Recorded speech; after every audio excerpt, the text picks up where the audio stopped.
Facebook content monetisation अब सबैले पाउनुहुनेछ। यो भनेको धेरै खुसीको कुरा हो र यो जताकतै भाइरल भइरहेको छ।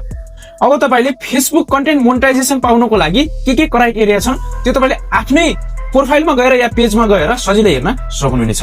साथीहरु, यो फेसबुकको नयाँ अपडेट अनुसार तपाईले सजिलै आफ्नो कन्टेन्ट मोनेटाइजेसन पाउनको लागि के क्राइटेरिया छन् र के पूरा गर्नुपर्ने हुन्छ र कहिले तपाईलाई कन्टेन्ट मोनेटाइजेसन दिन्छ त्यो सबै आफै हेर्न सक्नुहुन्छ।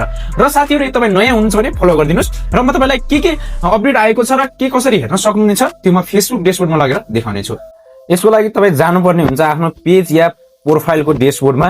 सिम्पली म ड्याशबोर्डमा जान्छु र ड्याशबोर्डमा गइसकेपछि यहाँ तपाईले देख्न सक्नुहुन्छ एउटा मोनेटाइजेसन अप्सनमा क्लिक गर्नुहोस्। त्यसपछि यहाँ तपाईले देख्न सक्नुहुन्छ मोनेटाइजेसनको लागि हामीसँग हुन्छ कन्टेन्ट मोनेटाइजेसन, यहाँमा क्लिक गर्नुपर्ने हुन्छ। सिम्पली क्लिक गरिसकेपछि यहाँ तपाईले देख्न सक्नुहुन्छ वेटिङ लिस्ट भनेको छ, जुन हाम्रो 6 वटा मात्रै क्राइटेरिया रहेका छन् र तपाईको कतिवटा क्राइटेरिया पूरा भएका छन् त्यो कमेन्ट बक्समा कमेन्ट गर्नु होला। मेरा चाहिँ 3 वटा मात्रै भएका छन् र सिम्पली हामीले 6 वटा क्राइटेरिया हेर्नको लागि सिम्पली हामीले क्लिक गर्नुपर्ने हुन्छ। यहाँनिर गइसकेपछि के क्राइटेरिया छन् हामी त्यसको बारेमा जानकारी लिन्छौँ। र साथीहरु, यहाँ तपाईले देख्न सक्नुहुन्छ तपाई 18 वर्षको पुरा भएको हुनुपर्छ, त्योमा क्लिक नै छ।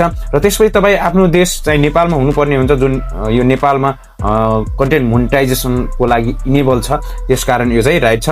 त्यसपछि have your page yeah profile चाहिँ तपाईको 30 दिन अगाडिको हुनुपर्छ, एटलिस्ट 30 दिन पुरानो हुनुपर्छ, यो पनि हाम्रो राइट लागेको छ।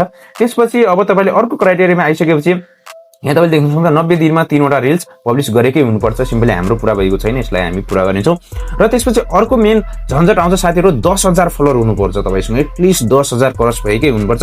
हाम्रो जम्मी 610 मात्र रहेको छ, हामी यसलाई छिटै भन्दा छिटै पूरा गर्नेछौँ। र त्यसपछि अर्को क्राइटेरिया रहन्छ साथीहरु, सबैभन्दा अलिकति गाह्रो 1,50,000 भ्यूज, युनिक भ्यूज तपाईले 28 दिनमा कम्प्लिट गर्नुपर्ने हुन्छ। तपाईले मेहनत गर्नुभयो, तपाईको कन्टेन्ट राम्रो भयो भने यो पनि कुनै ठूला कुरा होइन। सो गाइस, आजको लागि यति नै। आई होप कि यो भिडियो तपाईँलाई धेरै नै हेल्पफुल लाग्यो। हेल्पफुल लाग्यो भने भिडियो गरिदिनुहोस्, लाइक र तपाई हाम्रो च्यानलमा नयाँ हुन्छ भने फलो सब्स्क्राइब गरिदिनु ल। धन्यवाद।